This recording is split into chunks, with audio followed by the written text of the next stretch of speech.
Hello everyone, it's Christy from Christy's Beautiful Life, and I am going to do a video explaining a little bit more about this idea of when I finish a collection, I put a dollar amount to it to put aside to purchase a future collection.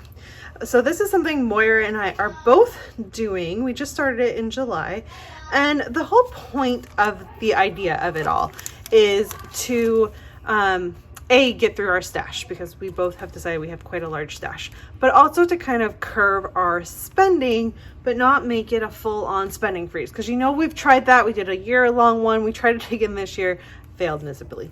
Actually, it wasn't miserably. I didn't do too bad, but it still wasn't working. We didn't want to do a full-on freeze.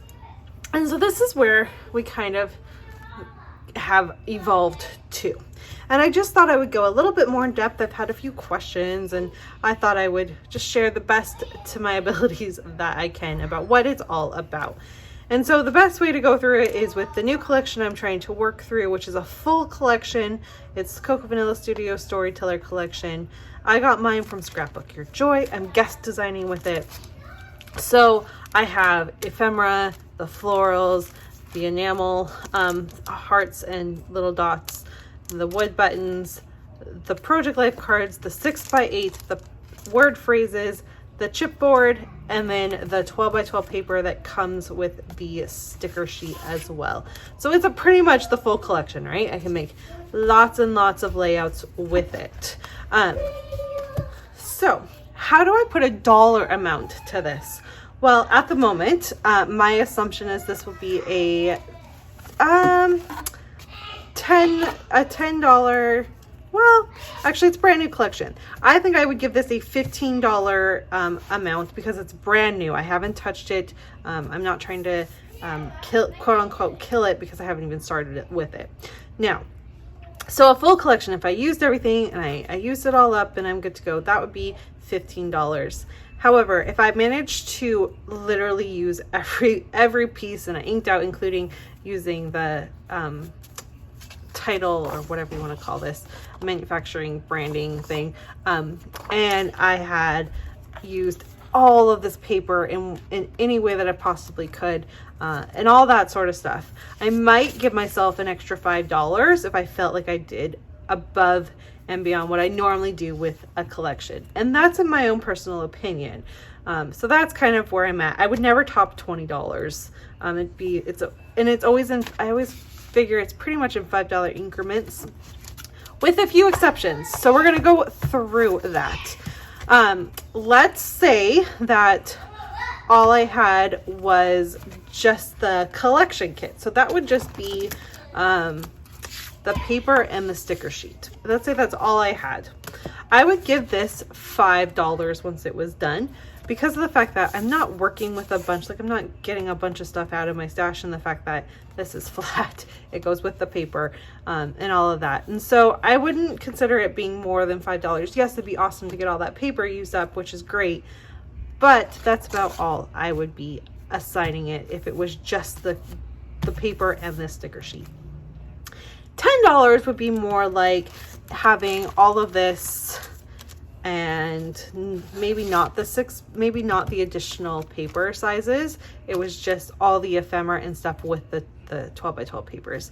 I think that's where I would give it the $10. And then because I'm including the Project Life and the 6x8, it becomes 15, again 20 if I go above and beyond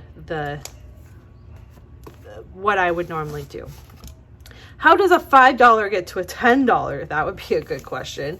Again, that would be like utilizing a few different things. So maybe I included the ephemera, so I'm still saying this is $5, but I managed to use up all the ephemera.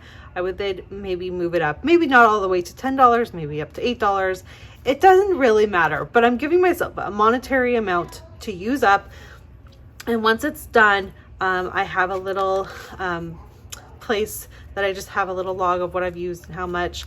And then my goal, because I shop at Scrapbook Your Joy, that's pretty much exclusively the only place I shop, and for me to get free shipping there, I have to spend $100. So my goal is to get to $100.